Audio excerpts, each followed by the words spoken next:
What bothers you more? That your greatest failure has returned from the grave? Or that I've become a better Batman than you? Nice moves. You remind me of my boyfriend. This ends now.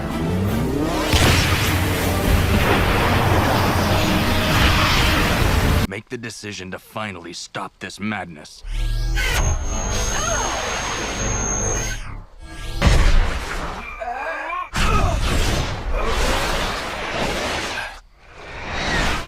During the X-Men vs. Avengers event, one-shot comics were produced that pitted single Avengers versus single X-Men. Now, while a lot of these were great stories, there was one that stood out as a bit of a surprise. That would be the AVX vs. Volume 1, Number 2. That pitted Spider-Man against Juggernaut and Steve Rogers against none other than Remy LeBeau, Gambit. Gambit has the unusual mutant ability to convert the potential energy stored in an object into kinetic energy, basically turning objects into explosives. But Captain America is Captain America. He's the guy. Sure, he has been beaten before, but he is not easy to bring down, and he honestly does not think much of the danger posed by this X-Man, which was a bit of a mistake. After failing the obvious tactic of using Cap's shield as a kinetic bomb, Gambit surprises Cap completely by charging Steve's armor and catching Steve off guard with a huge explosion. Now, when the dust settles, Gambit did nothing but get Cap's full undivided attention. Cap then rushes Remy using his shield to guard against Remy's charged playing cards and takes him out with a swift uppercut. But making Captain America realize that he underestimated you is still a pretty big thing. But that was far from the most surprising fight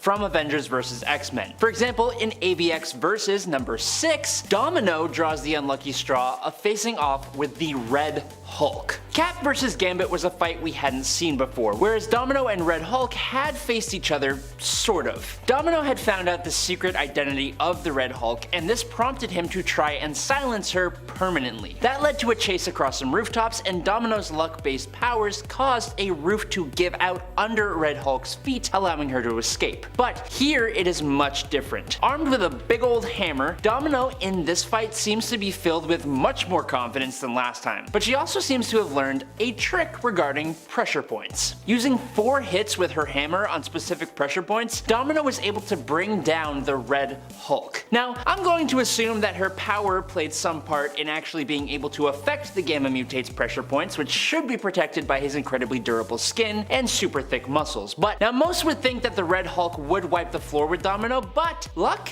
is one heck of a superpower. Next up, in Daredevil number 155, Daredevil is suffering from mysterious headaches that cause him to lash out at people for seemingly the smallest of reasons. In this case, Matt discovers that his ex, Black Widow, has returned to the Avengers, which for some reason ticks him off. So, Matt Murdock shows up at Avengers Mansion looking for revenge against Black Widow, and he does not care who gets in the way, because he will lay them all in the dirt with his fists. Daredevil managed to single-handedly stomp an assembled team of 3 powerful Avengers: Captain America, Beast, and even the strongest of the bunch, Hercules, a literal god. Daredevil manages to punch the lights out of Beast, deflect Captain America's shield into Hercules' face, and then redirect a lunging Captain America into a wall. Fortunately for Black Widow, Daredevil regains his self-control before he moves on to her, but for a guy with just enhanced senses, he made a mess of 3 powerful Avengers. During the original Secret Wars story in 1985, the Wasp has been shacking up with Magneto. Now, before you get the wrong idea, this is all a ruse so that she can figure out what the Master of Magnetism is actually up to. When he finally reveals that plan to the X-Men in issue number 7, Wasp immediately turns on Magneto and attacks him. Now, with the X-Men wishing to stop her from doing harm to Magneto, they jump in to defend him. Wasp immediately jumps in to attack them too, and she leads this fight with a big old kick straight to Wolverine's hairy little face. She then bounces off of him and lands solid hits on every single one of the X-Men before zipping out of there without even taking a hit. It really lends an explanation as for why the Wasp was leading the Avengers at this time, if anyone really needed to know why. As a bit of a surprise for this next one, Superman and Venom from Marvel Comics crossed paths in the DC/Marvel All Access crossover event in 1996 to 1997. 1997. This encounter occurred when the two universes merged temporarily, causing confusion and displacement among the various different characters. Venom found himself in Metropolis, wreaking havoc and searching for answers. Now, upon kidnapping a young woman, Superman intervened to try and rescue her. Their battle proved to be one of Superman's toughest challenges, resulting in one of his most humbling defeats. Venom matched Superman's incredible strength, withstanding the hero's attacks and even immobilizing and blinding Superman with webbing, leaving him really vulnerable. Superman, using his heat vision to free himself, pursued Venom, and while Superman landed punches, Venom remained pretty much unaffected. With a vendetta against both Superman and Spider-Man, Venom nearly smothered Superman with his tendrils, pushing the hero to the brink of defeat. It actually took the combined efforts of Superman, Spider-Man, and the Access, a multi-dimensional hero, to finally defeat Venom, with Access utilizing a sonic generator to exploit the symbiote's sonic vulnerability. Venom was ultimately vanquished, but not before showing that Superman had absolutely no idea how to handle the symbiote. Similar to that though, in 1981's DC Special Series number 27, Batman finds himself facing off against none other than Marvel's Green Goliath, the Incredible Hulk. In the story, the Joker had managed to trick the Hulk into believing that Batman was an enemy, which given the Hulk's level of intelligence is not that hard to do, and let's be honest, it's just a hand-wavy setup to have the Dark Knight fight the Hulk. So it's Bruce against Bruce. During the fight, the Hulk ended up getting the Dark Knight in a massive bear hug where he almost broke the Bat's back.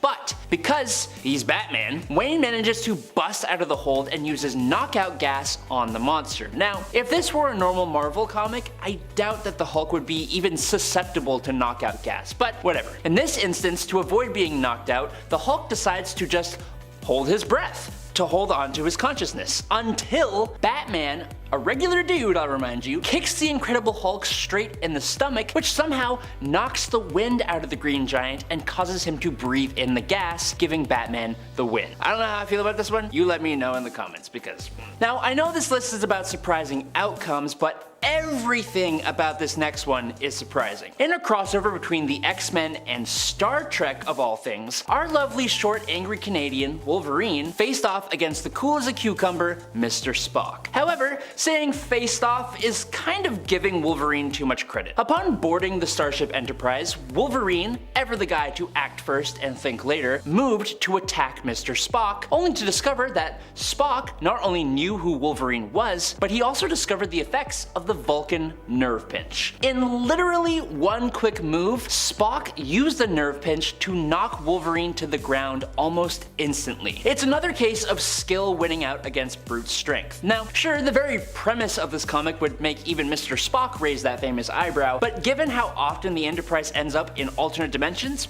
it's not that outlandish. Now, to be fair, this next point isn't exactly a fight in the strictest sense of the word. It also ended with the quickness of a speeding bullet, quite literally. In Sins of Sinister number 1, Mr. Sinister corrupts the X-Men with a virus, turning them into partial clones of himself. After corrupting most of Marvel's mutants, Mr. Sinister looks into the future, revealing a 5-year plan where his influence has basically drastically changed the Marvel Universe. Among those infected by his actions is the Juggernaut. Now, knowing that it was only a matter of time until the Mad Titan Thanos makes another attack on the Earth, Sinister came up with a plan. After psychically manipulating the Juggernaut, who essentially cannot be stopped once he is set in motion, he is then loaded into a temporal cannon crafted by Forge and miniaturized. Then, Hope Summers, stealing the luck-based powers of Domino, fires Kane Marco from the cannon, sending him through the time stream to the moment that Thanos begins his attack. Moving at incredibly fast speeds and down to the size of basically an action figure, the Juggernaut goes blasting right through Thanos' brain, wiping him out cold. Unfortunately for the Juggernaut, he is then left hurtling through space and time endlessly,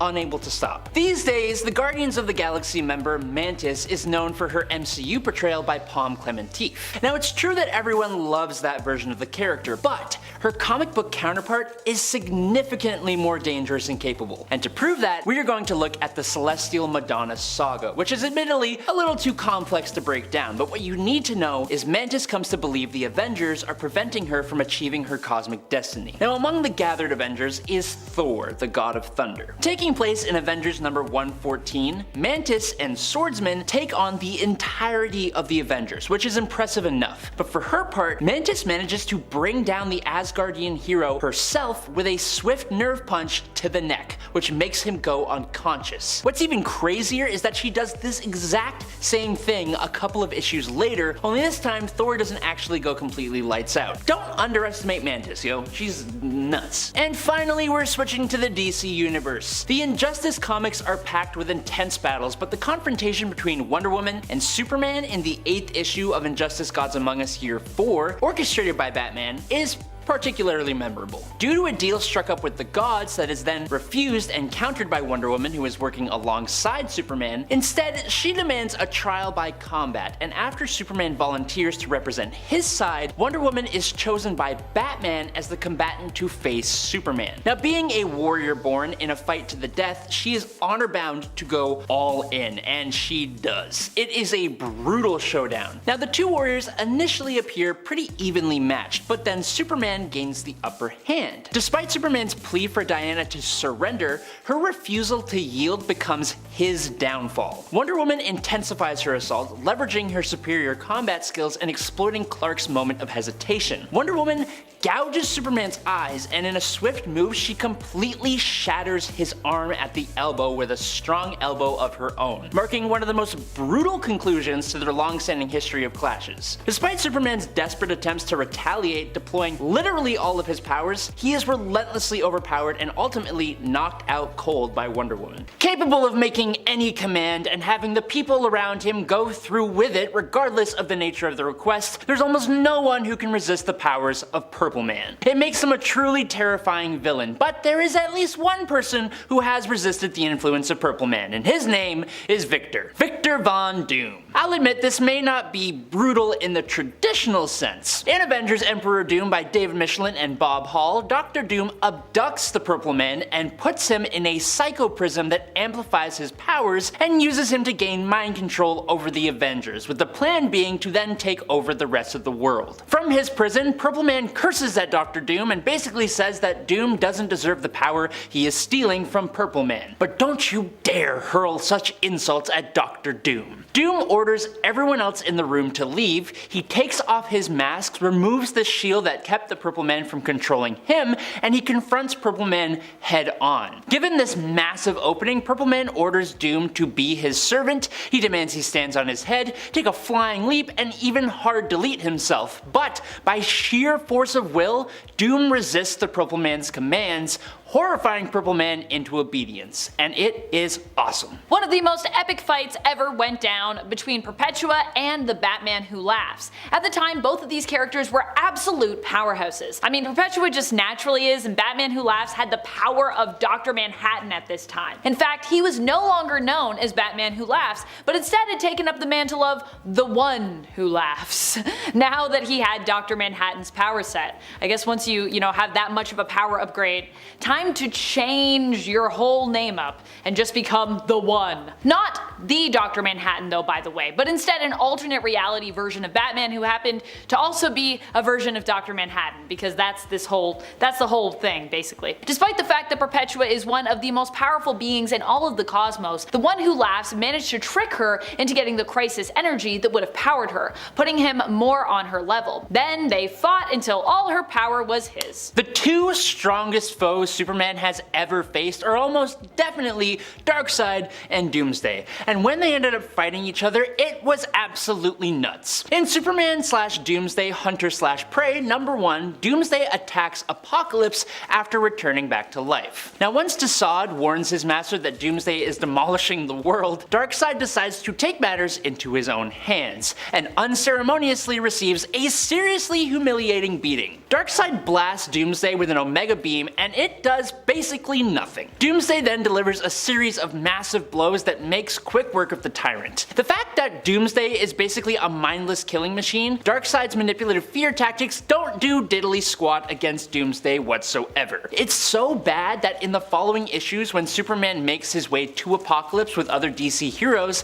and attempts to defeat Doomsday once and for all, Darkseid, licking his wounds, actually agrees to help the Man of Steel stop Doomsday, with the collected group leaving Doomsday all the way at the end of time to finally defeat him. Harley is by far one of my favorite characters over at DC Comics, which is why I thought I knew how this fight involving her would go. And not just because she is my favorite character, but also because she is extremely popular across the board. Plot armor is a real thing, my friends. Not only that, but Harley is more experienced and has accomplished impressive feats in the past, like taking out the entire Holy Trinity of the Justice League in one single fight, that I think may have even been on like one single page or something like that. It was pretty short. But that didn't guarantee her a victory this time around. The fight between Harley Quinn and Punchline, Joker's new partner in crime, was inevitable due to their shared connection to the Joker. Although, to be clear, Harley was Joker's girlfriend during her time as his partner in crime, and Punchline seemed to be more just strictly business. Some people still say that she's Joker's girlfriend, but as far as I know, I don't think she actually is. Surprisingly, despite being new, Punchline was also extremely popular and surprised readers when she seemingly handily defeated Harley Quinn in a brutal fashion, leaving her to basically die in the sewers. Don't worry though, this is Harley Quinn we're talking about, so she did survive this fight, and even for a time, a very limited time, sported a badass scar that she'd gotten from the encounter across her neck. That is, until everyone else forgot about it and it just magically vanished, because this is comics. The question of who is stronger between the Mad Titan Thanos and the time-traveling Kang the Conqueror has been one asked for a while. They don't normally fight each other very often, and they both somewhat rely on extra items. Like, if Thanos has the Infinity Gauntlet, obviously he's got a major advantage, and when Kang doesn't have his suit, he's basically useless. But these two did actually fight each other, although I'll admit for this point they did fight each other in an out-of-continuity comic. Taking place in Avengers Mech Strike number 4 by Jed MacKay and artist Carlos Magno, Kang has hooked himself up to the body of a Celestial, which gives him basically godlike levels of power. In response to that, the Avengers decide to bring in a young version of Thanos in order to face Kang. Now this Thanos comes from a time before the character becomes aware that the Avengers will be one of his main adversaries in the future. The two battle it out for about a minute, but then Kang simply grabs Thanos by the neck and forces time through his body, aging him up literally an eternity in a matter of seconds and leaving only a Thanos-sized skeleton behind. One of my favorite, most brutal moments in all of comic book history, we are talking about the fight of Dr. Doom versus Thanos. What a fight. Now granted, these two were fighting not necessarily on the most even of playing fields, if I'm being honest. Doom at the time was considered God Emperor Doom when he ended up as the ruler of the entire multiverse for a while. This happened during Secret Wars, something we might soon be seeing coming to the MCU in some form, and probably a version of this exact Secret Wars from 2015 as opposed to the original Secret Wars or Secret Wars 2, which are both from the 80s. During Secret Wars, Doom accepted the responsibility and power needed to reshape the multiverse during the final incursions, and ended up ruling over a patchwork sort of world he had built out of the collision, with each Earth sort of inhabiting its own realm or province in this new world. One of the people who dared to try and stand up against him was Thanos. But he made quick work of the Mad Titan, thanks to Doom having absolute power here, so yeah. Didn't stand a chance. Granted, this was all part of a larger plot to topple his regime, so although Thanos lost because he was part of that plot, kind of won. The Earth 3 Superman is a very evil version of the character. Going by the name Ultraman, he is Superman, but power obsessed, fueled by kryptonite, and an incredibly ruthless dude. In the Adventures of Superman John Kent series, Ultraman obtained a device which allowed him to drain the power of his alternate universe counterparts, and he embarked on a mission throughout the multiverse, taking out and draining every Superman that he could find. John was recruited by Earth 2 Superman to stop Ultraman, and he confronted him on Earth 49, where Ultraman overpowered John until the son of Superman unleashed a new exotic energy power which helped John knock down Ultraman before he collapsed of exhaustion. But just as Ultraman was talking about traveling to John's home universe and wiping out Lois Lane,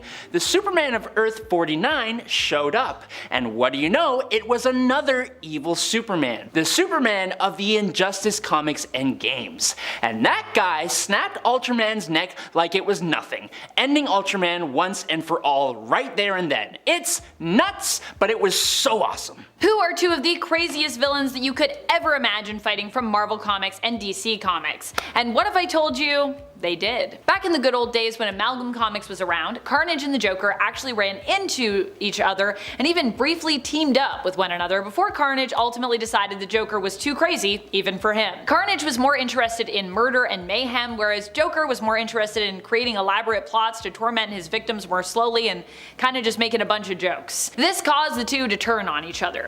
Carnage tried to fillet Joker while Joker sneakily got away and blew up the warehouse they'd been hiding out in. Of course, this wasn't enough to destroy Carnage, but that was when Batman and Spider-Man showed up on the scene, prompting the villains to turn their fighting against the heroes instead of one another. Following Marvel's secret invasion, Norman Osborn was handing control over the Avengers. Hiring a bunch of villains and giving them the iconic looks of some of the mainline Avengers, this new team of Dark Avengers became the world's premier superhero team. Now, after receiving a distress call from Dr. Doom, a member of Norman's inner circle of dastardly devils called the Cabal, Osborn led the Dark Avengers on their first mission, to save Doom and Latveria from a horde of demons led by Morgan Le Fay. While the Avengers appeared to immediately win the battle thanks to the Sentry, Morgan, being a time traveler, simply returned from the past and took out Sentry and turned Ares into stone. As more and more of the Dark Avengers fell, Osborn asked Doom to use the time machine located in his armor, bringing the two of them to 690 AD to defeat Morgan in her own era. Unfortunately, Morgan points out that Doom can't simply wipe her out since it will jeopardize the timeline and cause a paradox. So what does Doom do? He casts a spell that gets Morgan sucked up by a cauldron and sent all the way back to England, but in 1 million BC, where she has to deal with being hunted by dinosaurs and trying to survive. Dr. Doom is my favorite. I love him. He's so cool. I feel like anytime Magneto and Red Skull clash, it's bound to be brutal due to their history. They have had a few fairly brutal encounters, and what's even more wild is that Magneto doesn't even use his magnetic powers, usually, to dispatch Red Skull. More often than not, including this time, he manages to come up with a seemingly worse punishment than that. I mean, at least if Magneto used his powers on you, it could be over quickly, although could being the important word there. But this time around, during Axis, Magneto preferred for Red Skull's demise to be, as he put it, as pure as possible, choosing to only use his fists. Number 10. Batman vs. Red Hood. During the story Under the Red Hood, Batman ends up face to face with Red Hood, aka Jason Todd. For years, Jason Todd was thought dead, but at this point it's been revealed that he is in fact alive, and has been for some time. Jason decides to return to Gotham and seek out Batman as the vigilante Red Hood. However, there is a great conflict between the two, with Batman fighting Red Hood during their first encounter and later condemning Jason for his brutal form of justice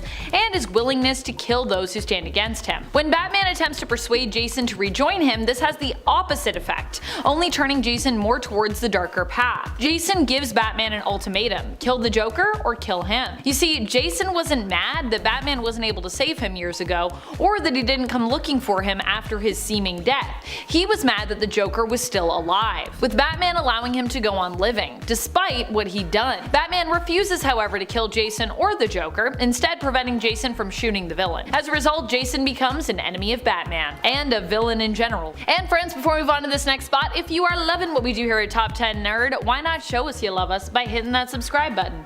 Do it, I dare you. Number 9. Guardians of the Globe and Invincible versus Machine Head, Hired Goons, and Battle Beast. This has to be one of the most brutal fights we've seen thus far in the animated series Invincible, though fans of the comics know that this really is just the beginning. Mark Grayson as Invincible hoped to help one of Machine Head's hired goons, Titan, escape his criminal life. However, in the end, he was betrayed by Titan, who only wanted to take his boss's title and position. And Invincible, as well as the Guardians of the Globe, also ended up getting their butts handed to them by Machine Head's hired muscle, Battle Beast, to boot. Which, I mean, fair enough. Battle Beast is nuts. Number 8. The Suicide Squad versus Starro the Conqueror. Because, I mean, come on, you know I gotta do it. You know I gotta do it. Starro the Conqueror is one of the most destructive forces we've seen in the DCEU, and also maybe has one of the saddest stories besides in terms of his origins. That's right, for this one we are pivoting over to the DC Extended Universe, the name for their cinematic universe, and James Gunn's The Suicide Squad. Here, Starro the Conqueror is an alien lifeform that was basically kidnapped from outer space, brought to Earth, and experimented on by the Thinker. Over time he has grown to be massive and of course quite angry at his captors. When the Suicide Squad are tasked with uncovering the secret of Project Starfish and destroying the base that houses it, they end up freeing Starro, causing mass destruction in Corto Maltese. They defeat Starro in the end, but some of them of course die along the way, and the amount of property damage and casualties as a result of this fight is pretty immense. Number 7. Wakanda vs. Namor the Submariner. This fight targeted the entire, often mostly heroic nation of Wakanda, and what's more, it was another supposed hero, or at least anti-hero, doing the damage. This all went down during the Avengers vs. X-Men event, with the Avengers said to have taken up refuge in Wakanda, and Namor being possessed by a piece of the Phoenix Force belonging at the time to the Phoenix Five. He decided to use his power to draw them out. How did he do this? Well, with a tidal wave that destroyed much of Wakanda, killed or hurt many of its people, and ended up causing a split between everyone's favorite couple, T'Challa's Black Panther and Aurora Monroe's Storm. Thanks for that, Namor. Namor! Number 6. Great Ring of Arakko vs. Uranos. This one was pretty brutal for Arakko, and it was a surprisingly quick fight. This all went down during the event Avengers vs. X-Men vs. Eternals Judgment Day, or AXE for short. With the revelation to the world that the mutants were capable of resurrection, new Prime Eternal Druig realized he could use this information to his advantage, and to strengthen his rule. He decided to label the mutants as deviants, seeing their ability to control life and death as excess deviation. Labeling it as such, he went to war with them, and was even convinced to release eternal criminal Uranos. Uranos is known for being one of the most effective warlords around, removing any and all who basically stand in his path, and eradicating them and whatever race they belong to or world they belong to completely. When Druig unleashes Uranos on Mars, now known as Planet Arakko, the ruling government known as the Great Ring does not stand a chance against them. I feel like within the first 5 or 10 minutes of that fight, they're pretty much defeated as well, which is pretty crazy because they're like all Omega level mutants. Number 5. Marvel Universe vs. the Progenitor. This one was quite the doozy. Remember how we were talking about AXE? Well, doesn't end with Druig unleashing Uranos. Although Uranos plays a key role and is a massive threat in this story, he isn't even the main antagonist here. That role is actually taken by the Progenitor. The Progenitor is the Rebel Eternals' response to Druig's reign and his attack on mutants. They decide the best way to stop him is to resurrect a Celestial, creating their own version of one of the cosmic gods, and giving it a moral system which would actually help the Celestial to see their side of the argument, thereby defeating and deposing Druig. This, however, does not work out as planned. With the help of the Avengers and mutant geneticist Mr. Sinister, the Eternals create their god, but it turns out that the Progenitor is less interested in judging solely Druig, and more interested in judging all of Earth. And if found lacking, the Progenitor promises that within 24 hours, Earth will be destroyed as a result. And after the 24 hours are up, and it does indeed judge Earth to be unworthy, it begins to deliver on its promise,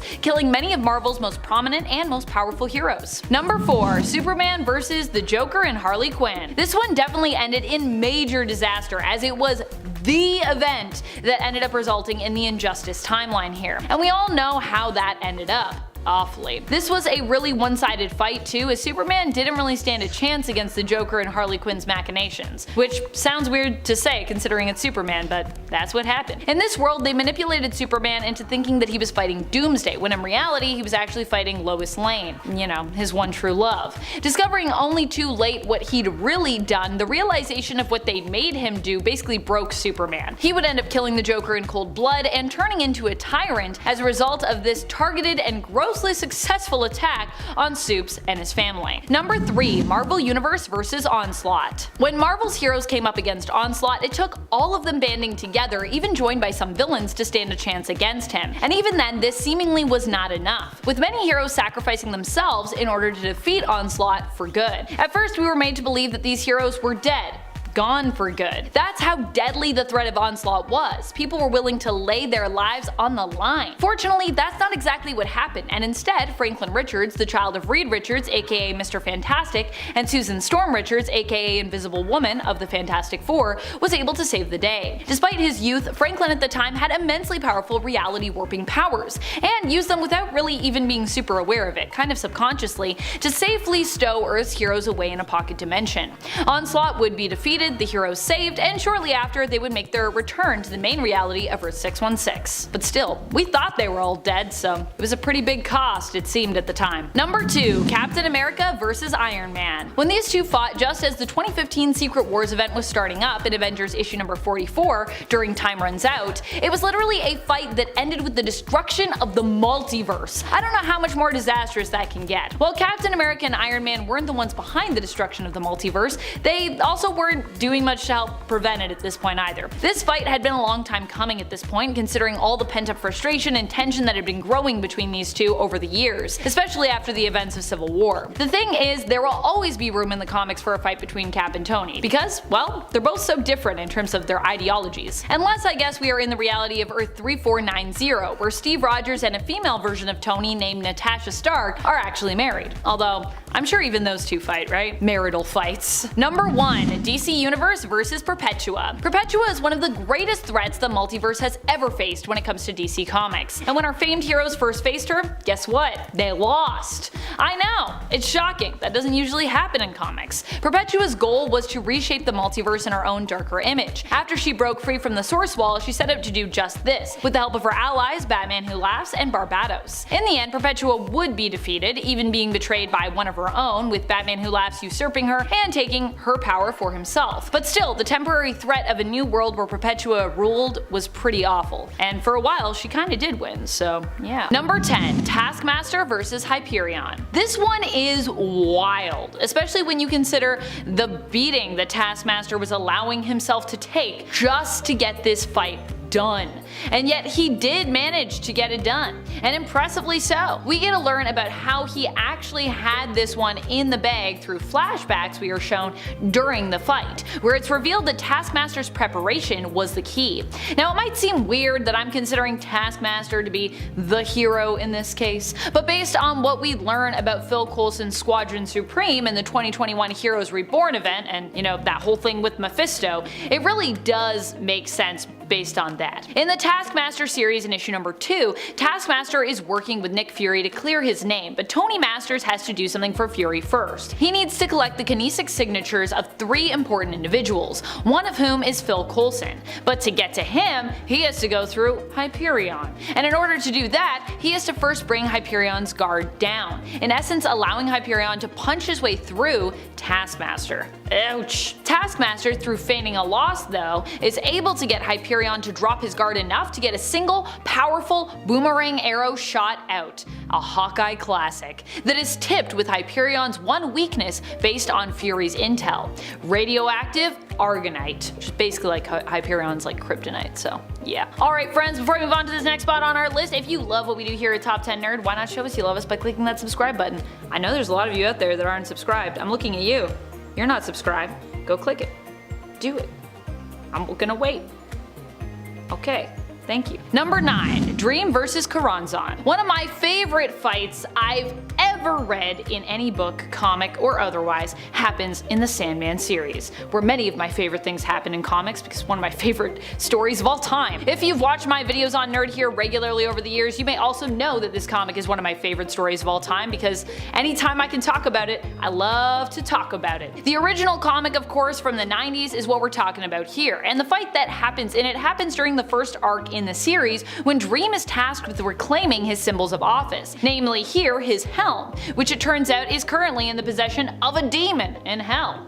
In order to get back his helm in the comics, he must do battle with and beat the demon currently in possession of it, one of Beelzebub's, a demon named Karanzan. This battle is described as being the oldest game and is in essence a battle of imagination. One can lose through hesitation, inability to take up a solid defensive stance, and of course, lack of imagination. In the Sandman live action series, this is the battle we see that takes place instead between Lucifer and Dream. However, in the comics, it is Choronzon that conjures up the anti-life in the hopes of finally beating Dream. While initially Dream is badly beaten by Choronzon's move, he ends up winning in the end, proving himself really the ruler of imagination, as what else are dreams really, by conjuring up the concept of hope, which obviously can be pretty much everything. Some people might not consider Lord Morpheus a superhero, but I would consider his tale overall to be one similar to that of a heroic epic. And for that reason, and his capacity to do great good when he so chooses, I'm gonna include him here. Number 8. Moon Knight vs. Raoul Bushman. So many of the most brutal fights in comics I feel like come from the time period that this comic does, the early 2000s. One of the most edgy times other than the 90s. In Moon Knight issue number 2 from the 2006 volume, Moon Knight takes on and brutally defeats Raoul Bushman. But even before we get to the brutal yet victorious literal face-off moment, stakes are established here, with Moon Knight being pushed off of a rooftop and falling to his doom, or seemingly falling to his doom, smashing his knees as he goes, and therefore unable to get up to defend himself really when Bushman comes down to finish the job. Fortunately, Moon Knight has his crescent moon darts, and uses these to bring Bushman down to his level so he can crawl over to him and finish the job.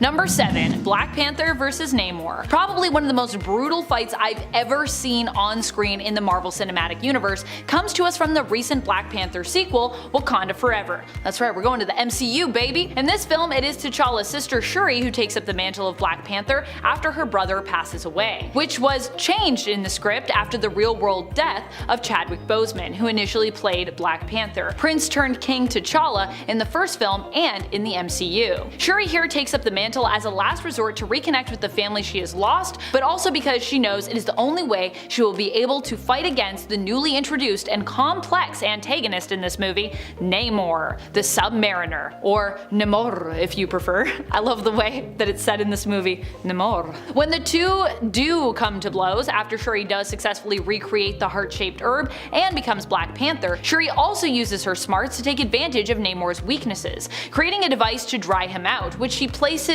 in one of her ships and activates during the fight against the famed Talokan. During the fight, the airship crash lands on a desert-looking beach. It looks real crispy down there, I gotta say. And the two continue their bloody fight, both almost dying as Shuri attempts to prevent Namor from getting back into the water. Through the course of their fight, Black Panther rips off one of Namor's ankle wings, which allows him to fly, and Namor at one point skewers her with a part of the wreckage. Or a spear, I'm not really sure what it is. Looks like a spear, but he also kind of grabbed it from where like the wreckage was. Maybe there were spears on the ship, who knows. Number 6. Thor vs. Kull Borson. Also known as the Serpent and the God of Fear, Kull Borson is actually Thor's uncle, but that didn't stop these two from fighting one another. In fact, their fight was in essence destined to happen. It had to happen, and Thor was fated to die in this battle against his uncle. Odin had attempted to keep Thor safe from this prophecy by locking Kull away years ago. Kull was once actually the rightful ruler of Asgard, the Allfather, but Odin was forced to overthrow his brother after Kull became obsessed with striking fear into both the hearts of his enemies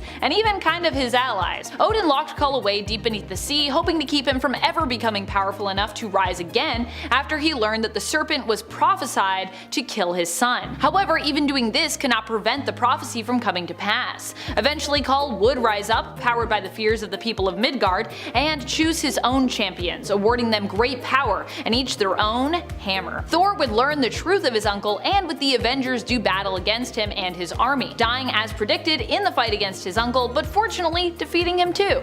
However, this is also comics, so both Kull and Thor would eventually return, despite their epic showdown and its seemingly permanent results. Number 5. Harley Quinn vs. the Joker. While some still might think of Harley Quinn as a villain, this all happened, I would say, around the time of her turning point from kind of villain into hero. It's kind of when it's all going down. And while the road has been long, I would say at this point in time, at the time of this recording right now, despite only a few years before being declared Villain of the Year, that Harley is more hero than villain right now in her history. So yeah. This fight happened, however, quite a while ago now, but Harley was still enjoying acting somewhat heroically, at least, as part of the Suicide Squad, and coming into her own really as a character, or continuing to come into her own, I would say. In Suicide Squad issue number 15, she faces off with the Joker in one of the most brutal fights I have ever read. And while the Joker technically kind of wins this fight, Harley wins the battle, managing to escape with her life after he locks her up and threatens to leave her there to starve to death with all the corpses of the supposed Harleys who came before her. There is so much about this fight that I cannot talk about in detail because we're on YouTube, but just trust me, it's just because it's also literally that brutal. So if you want to read a brutal fight, check it out. Number 4, Spider-Man vs. Green Goblin. This one ended in seeming death for both parties, and it doesn't get more brutal than that. Add in the fact that Peter Parker was also unmasked during the fight and had his loved ones and neighborhood watching him get basically beaten into oblivion, and it creates a pretty intense picture in your mind and in your heart. Or, well, yeah, I mean, you don't even really need to create a picture of it in your mind because this comes from the Ultimate Comics, and of course, they provide the pictures for you because it's a comic book. And what a brutal picture they do paint. This fight isn't just brutal in a physical sense, although it is also that, with Peter smashing a hulking Green Goblin with basically a semi-truck at one point, but it's also brutal in the emotional sense, because it ends with Peter's apparent death. And I mean also Goblin's apparent death. But of course, I'm much less broken up about Green Goblin dying here. No one cares.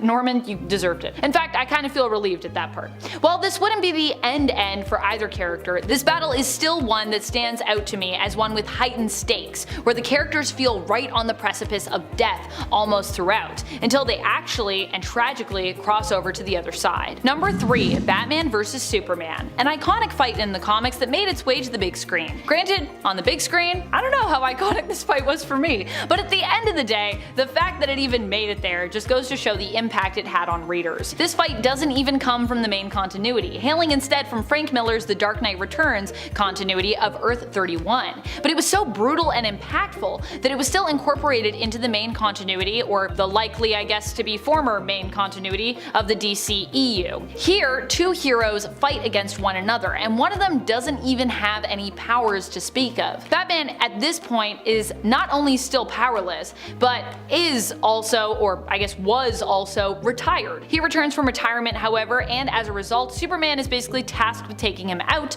by the President. But Batman isn't prepared to go down without a fight, and a bloody, brutal, and desperate battle ensues between the two at the end of the story that we later find out Batman seemingly won in his own sly Batman way. While Batman seemingly dies and is unable to finish the fight, with the strain being too much on his heart and him collapsing, we later learn at the funeral that he is still alive and well, and that Clark may have even been in on this ploy. At the very least, he seems to be in on it by the end of the story. Number 2, Hawkeye vs. the Liberators. As you'd expect, this list wouldn't be much without me diving into the world of the Ultimates. And what a perfect time for it too, as the Ultimate line is due to make its return in comics this year. There's so many brutal fights in the Ultimates, with Jonathan Hickman heading the return of the Ultimates line. Like many, I too am excited about this, so I thought why not dive back into some of the most brutal Ultimates fights we've ever witnessed. This one comes to us from before Jonathan Hickman's time working on the line, but was delivered to us by the dynamic and often brutal duo of Mark Miller and Brian Hitch.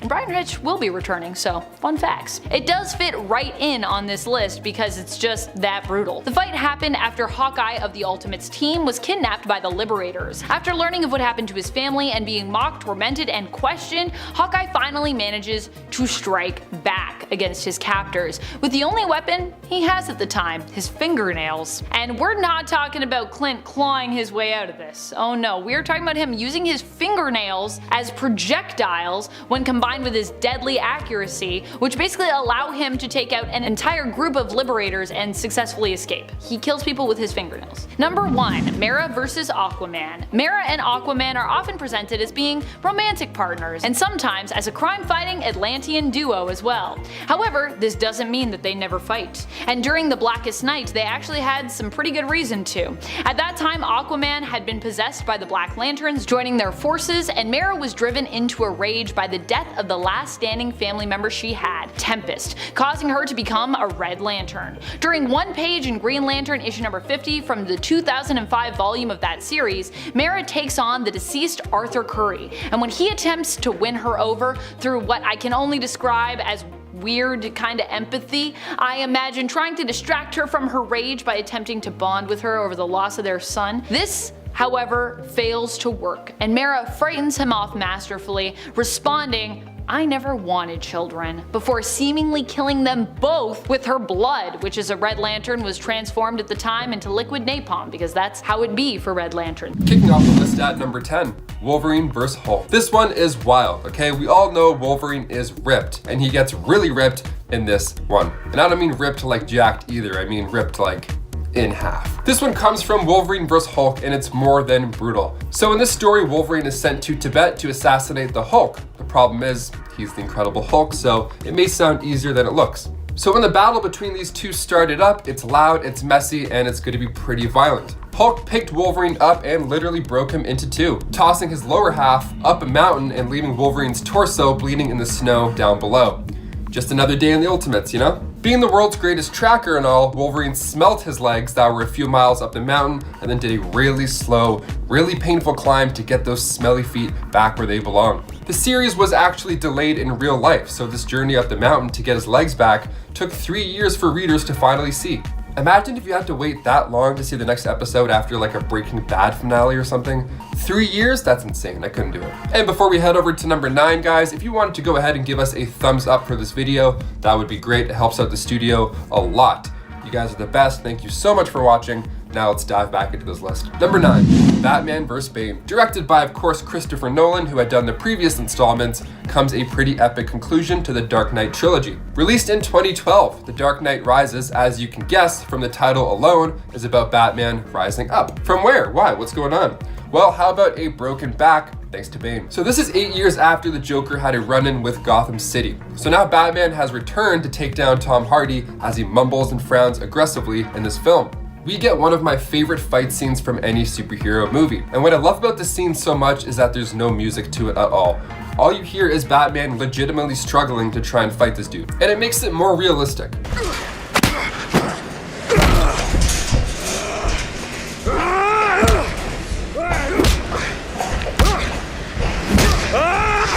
It's stressful, and you can see Bruce become more and more exhausted by each punch. And it all comes to a screeching halt when Bane picks up Bruce for one last blow, right to the spinal cord. Spirit!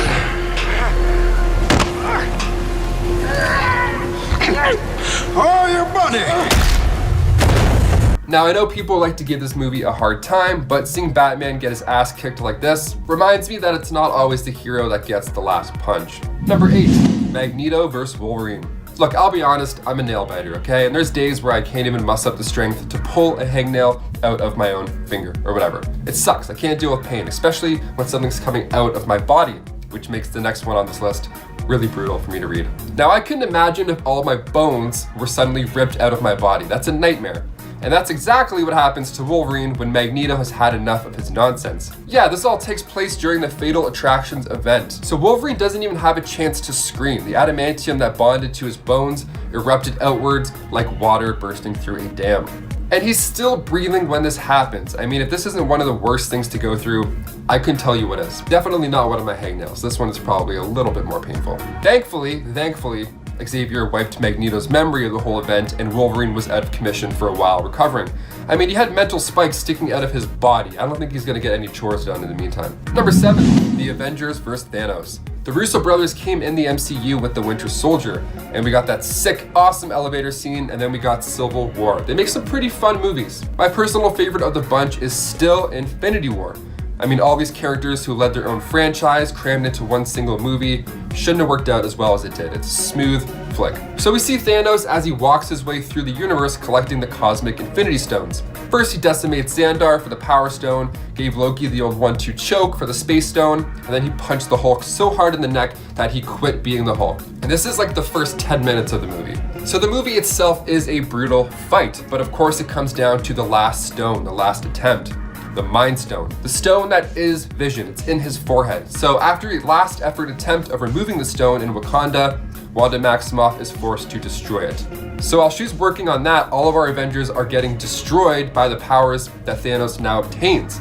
But they don't come out on top in this one. Vision gets that big yellow blackhead pulled right out of his forehead, and then the theater sat silent. And we just watched Vision's lifeless and colorless body fall to the ground. Seeing the Avengers lose like this, especially Vision, was definitely one of the more brutal beatdowns in an MCU movie. Number 6, Null versus Thor. Spoilers coming in hot for King in Black by Donny Cates, okay, just so you guys are aware. So during the first battle with Null and his army of symbiotes, Thor was not to be found. The God of Thunder would be a perfect fight considering the weakness of the Horde being electricity and magic.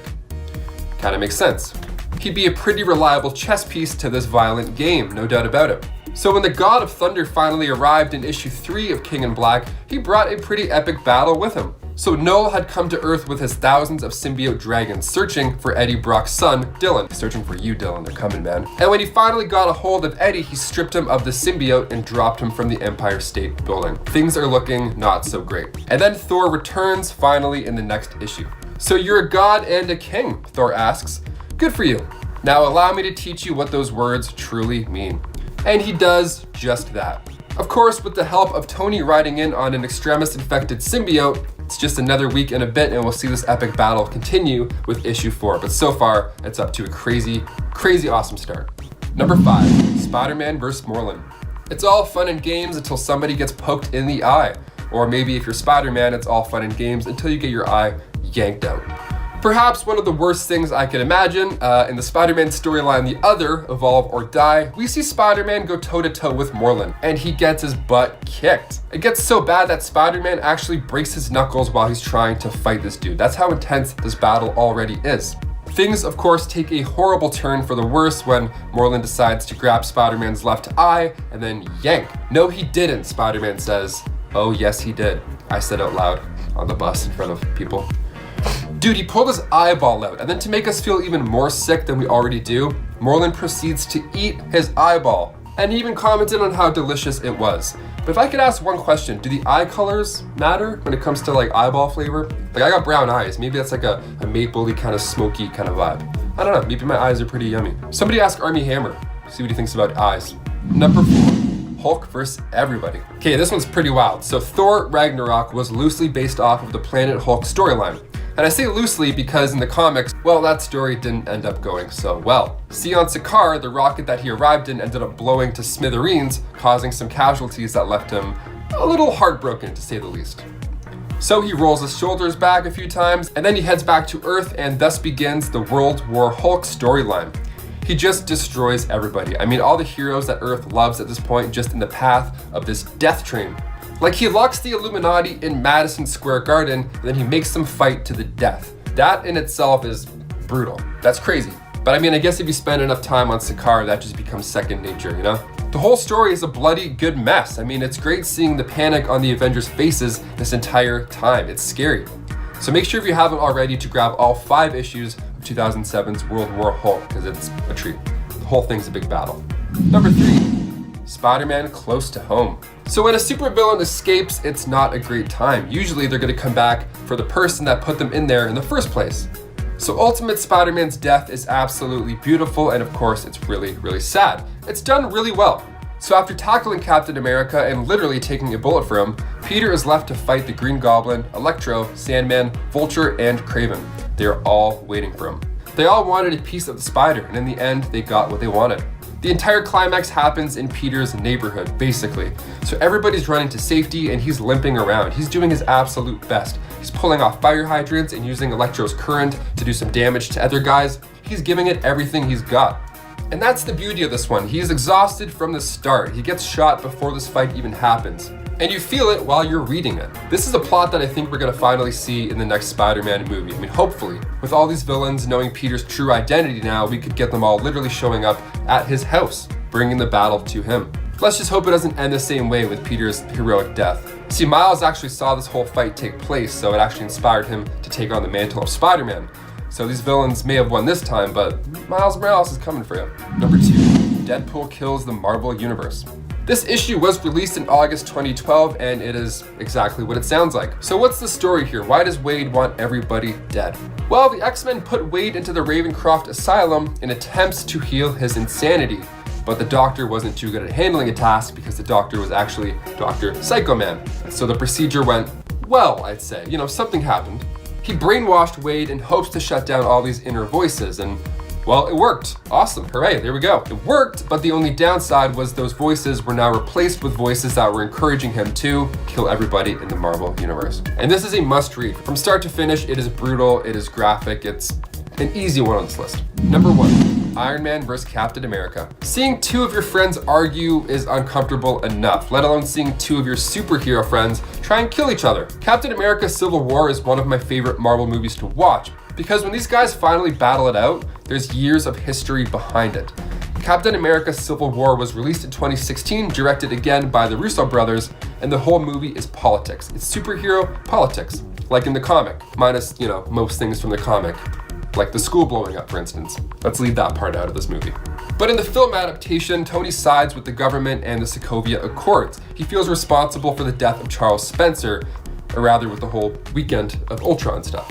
Steve wants to protect Bucky, and freedom throughout the entire team definitely wouldn't hurt either. So eventually, due to Baron Zemo's sneaky little snake work, he gets Tony in the same room as Steve, and we see footage of a brainwashed Bucky kill Tony's parents. The next 10 minutes are just filled with them both trying to end each other. Tony even blasted Bucky's arm off during this fight. He's going for blood. So Cap decides last minute to stick the shield in Tony's suit, and that shield Tony made very clear didn't belong to Cap, and that it belonged to his father. And that's it, the pair don't reunite now until half the universe gets snapped away.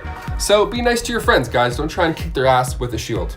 Number 10. Hulk versus Wolverine. This fight may not be as cool as some others, or even other fights between the two characters, but it was super significant since it was the first time we were introduced to Wolverine. In the Incredible Hulk number 181, we see the Hulk fighting a Wendigo when he's assaulted by Wolverine. The two fight, and Wolverine finds that he can't really hurt the Hulk, so he bails. They fight a few times in the issue, with Wolverine eventually going off on his own, probably to drink too much and sulk about how hard it is to live so long. The Hulk and Wolverine have a bunch of really cool fights, especially their battle in Old Man Logan. As awesome as it would be to see Hulk vs. Wolverine on film, it's unlikely since each is owned by a different company.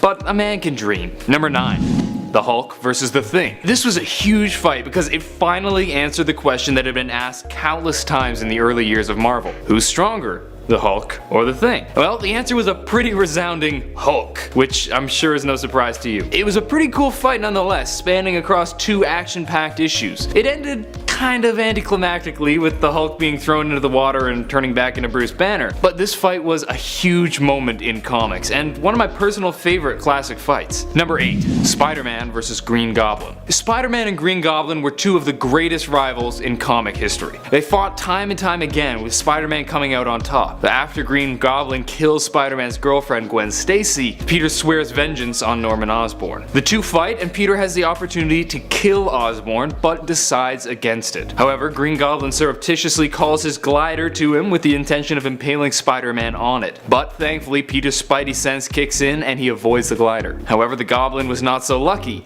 getting stuck with the glider and dying. While this death was later retconned, it was an epic and fitting death for the Goblin, and it was so satisfying that Peter was able to get his revenge while maintaining his moral beliefs and not killing his enemy himself. Number 7. Batman vs. Darkseid. While there were a number of awesome battles in Final Crisis, this was an incredibly significant one. Just when things are looking grim for the heroes, Batman gets his hands on the very radion bullet that was used to kill Orion. The Caped Crusader, who never uses guns, determines that it was his only hope and takes a shot that eventually led to Darkseid's defeat. Visually, this fight isn't much to speak of, but it shows a huge moment in Batman's history and proves that he is able to set aside his set of morals if the situation is serious enough. All in all, while the fight itself was nothing special, it was an amazing moment to see Batman break his own rule and use a gun in order to save countless lives. What made this fight even more significant is that it seemed to end with the death of Batman at the hand of Darkseid's Omega Beams. Although, as with most superhero deaths,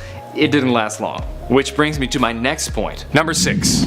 Batman's battle through time. This one is a bit of a cheat since it's technically not one battle, but it was just such a cool story arc that I couldn't leave it out. Following the apparent death of Batman from Darkseid's Omega Beams, we learned that rather than being killed, Bruce was simply sent back through the time stream and had to battle his way back to the present time. You kinda have to throw logic to the wind when you read this series, but it's just such a fun adventure where you get to see Batman in so many different settings. Definitely give it a read if you haven't, especially if you like period comics. Number 5. Superboy Superboy vs. Superboy Prime. This epic battle, fought over 2 issues, was long and bloody, culminating in an awesome and fitting end. When Superboy Prime was threatening the safety of the Earth, Superboy was forced to engage him in battle. Even though Connor's not as strong as his Prime counterpart, he's able to hold his own in the battle, and eventually defeat his adversary and ruin the plans of Alex Luthor at the cost of his own life. I've touched on this in another video, so I won't go into too much detail here, but it was a really sick fight and really made me like Superboy a whole lot more. Number 4. Batman vs. Bane. This one was awesome, both in terms of a really cool fight and incredibly significant implications for the story. In Batman number 497, Batman had a big fight with his longtime villain, Bane. After single-handedly holding back a prison outbreak from Arkham, Batman retires bruised and beaten to his home. But guess who shows up? Frickin' Bane. The two fight, but Batman's too weakened and ends up being defeated. Then Bane lifts Bats up and smashes him onto his knee, breaking Bruce's back. This was awesome, gruesome, and shocking, and also led to the rise of Jean-Paul Valley, who took over the mantle of Batman for a brief but memorable time. Number 3. Batman vs. Superman. I can't imagine this entry is much of a surprise to you, especially after the recent Batman vs. Superman movie. In the comics, we see an aged Bruce Wayne living in a dystopian future. After Superman is sent to stop Batman, the two are thrown into an incredible battle full of explosions and gadgets. Eventually, Batman seemingly kills Superman with a kryptonite-tipped arrow, then he dies from an apparent heart attack. But Superman survives, and when he goes to Bruce's funeral, he hears his heartbeat, which was pretty cute, albeit something of a cop-out. This was a particularly important fight since it helped to redefine Batman as the grimmer, more brooding Batman we know and love today. Number 2. The Marvel Universe vs. Thanos. Warning, potential spoilers if the upcoming Infinity Wars follows the comics at all. In the Infinity Gauntlet event, Thanos managed to get his hands on the Infinity Gauntlet and uses it to spread a crazy amount of destruction. He basically goes, "Okay, I want a bunch of people to die now." And then they died. Those that remained fought against him, and the battle was long, hard, and full of casualties, including Captain America, Spider-Man, Hulk, and Thor. The universe is basically saved when Thanos' granddaughter Nebula steals the gauntlet back, and those who had died are resurrected. After Adam Warlock and Silver Surfer get the gauntlet from Nebula, the day is saved. But this isn't the last we see of the Infinity Gauntlet. Number 1. Superman vs. Doomsday. This is one of the most iconic fights in comic history. Since Superman is just so darn powerful, it's hard to find enemies that test his abilities. And Doomsday did just that. As the ultimate killing machine, Doomsday is a being from prehistoric Krypton, who gains incredible adaptive abilities following the experiments of an alien scientist named Bertrand. This allows Doomsday to adapt to any attack that defeats him, making him an incredible adversary for Superman. The two have an epic battle, with Doomsday adapting to everything Superman throws at him. Eventually, the fight culminates in a final effort on both their parts, ending in the defeat of Doomsday and the death of the Man of Steel. Did he stay dead? Of course not. But at the time, it was incredibly impactful, and the battle itself was just so cool that this fight has certainly earned its spot on this list.